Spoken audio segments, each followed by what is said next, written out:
కేటీఆర్ చెప్తున్నాడట రాజగోపాల్ రెడ్డి మీకు ఏ పదవి కావాలని ఇస్తాం, రాబోతున్నటువంటి ఎన్నికలలో మీరు గట్టిగా ఫైట్ చేయండి, ఎంపీలను గెలిపించుకోండి, ఎమ్మెల్యేలను గెలిపించుకోండి, మీకు అద్భుతమైనటువంటి అవకాశం ఇస్తామని బీఆర్ఎస్ వాళ్ళు రాజగోపాల్ రెడ్డికి ఆఫర్ ఇస్తా ఉన్నారు అనేది కొంత వినబడుతున్న చర్చ.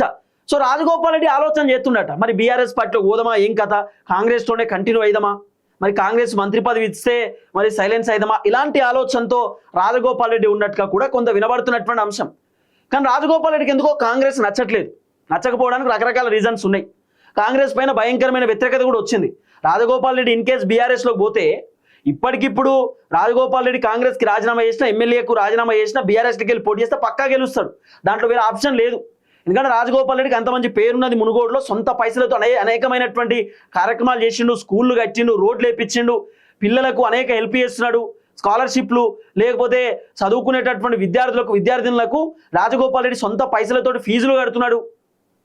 సో రాజగోపాల్ రెడ్డి అడ్మినిస్ట్రేషన్ ఇప్పిస్తున్నాడు ప్రైవేట్ కాలేజ్లో, ప్రైవేట్ స్కూళ్ళలో. కాబట్టి సో రాజగోపాల్ రెడ్డి గవర్నమెంట్ స్కూల్ని కూడా తన సొంత పైసలతో అద్భుతంగా చేస్తుండు. కాబట్టి రాజగోపాల్ రెడ్డికి మునుగోడులో అద్భుతమైన పేరున్నది. సో రాజగోపాల్ రెడ్డి బీఆర్ఎస్కి వెళ్ళి పోటీ చేసినా కూడా గెలిచేటటువంటి అవకాశాలు బలంగా ఉన్నాయి. కాబట్టి రాజగోపాల్ రెడ్డి మ్యాక్సిమం బీఆర్ఎస్ పార్టీలోకి చేరేటటువంటి అవకాశం ఉండొచ్చు అనేది కొంత వినబడుతున్న చర్చ. రీజన్ ఒకటే, రేవంత్ రెడ్డి మంత్రి పదవిని అడ్డుకుంటున్నాడు. ఇంకోటి, రాజగోపాల్ రెడ్డికి మాట ఇచ్చిన మాట తప్పిర్రు, రాజగోపాల్ రెడ్డికి నచ్చదు. రాజగోపాల్ రెడ్డి మాట ఇస్తే ఆ మాట మీద కట్టుబడి ఉంటాడు. కానీ కాంగ్రెస్ లేదు, కాంగ్రెస్ రాజగోపాల్ రెడ్డిని మోసం చేసిరు. కాబట్టి రాజగోపాల్ రెడ్డి ఎందుకో బీఆర్ఎస్లో చేరే అవకాశం ఉంది అనేది కొంత వినబడుతున్న చర్చ. పోతరా కూడా క్వశ్చన్ మార్క్, కానీ ఒక చర్చ అయితే వినబడుతున్నది.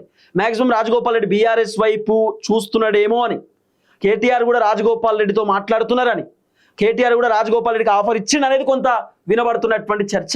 సో రాజగోపాల్ రెడ్డి పోతరా పోడా అనేది ఒక పెద్ద క్వశ్చన్ మార్క్. ఎందుకంటే రాజగోపాల్ రెడ్డి కాంగ్రెస్ పార్టీ లాయలిస్టు, చాలా లాయల్గా పనిచేసేటటువంటి వ్యక్తి, ఆయన నీతిగా నిజాయితీగా ఉండేటటువంటి వ్యక్తి. రాజగోపాల్ రెడ్డి పైన చిన్న రిమార్క్ కూడా ఉండదు. రాజగోపాల్ రెడ్డి పలాని దందా చేసిండో, కబ్జా పెట్టిండో, లేకపోతే రాజగోపాల్ రెడ్డి ఏదో మైనింగ్ చేస్తుండో, ఇట్లా ఏమున్నది. ఆయన పైన అవినీతి ఆరోపణలు లేవు. మచ్చలైనటువంటి రాజకీయ నాయకుడు రాజగోపాల్ రెడ్డి. కాబట్టి సో రాజగోపాల్ రెడ్డి ఏ పార్టీలకు వెళ్ళి పోటీ చేసినా మ్యాక్సిమం గెలవచ్చు. అప్పట్లో రాజగోపాల్ రెడ్డి బీజేపీ నుండి పోటీ చేస్తే ఓడగొట్టింది సొంత బీజేపీ లీడర్లే. మళ్ళా బీజేపీ లీడర్లు తెలుసుకుంటే ఆ రోజు రాజగోపాల్ రెడ్డి బీజేపీ నుండి గెలుస్తుండే, కానీ బీజేపీ వాళ్ళు కుట్ర చేసారు. సో అట్లా రాజగోపాల్ రెడ్డి ఓడిపోయింది. ఇప్పుడు బీఆర్ఎస్లోకి వెళ్ళి పోటీ చేస్తే మ్యాక్సిమం గెలవచ్చు.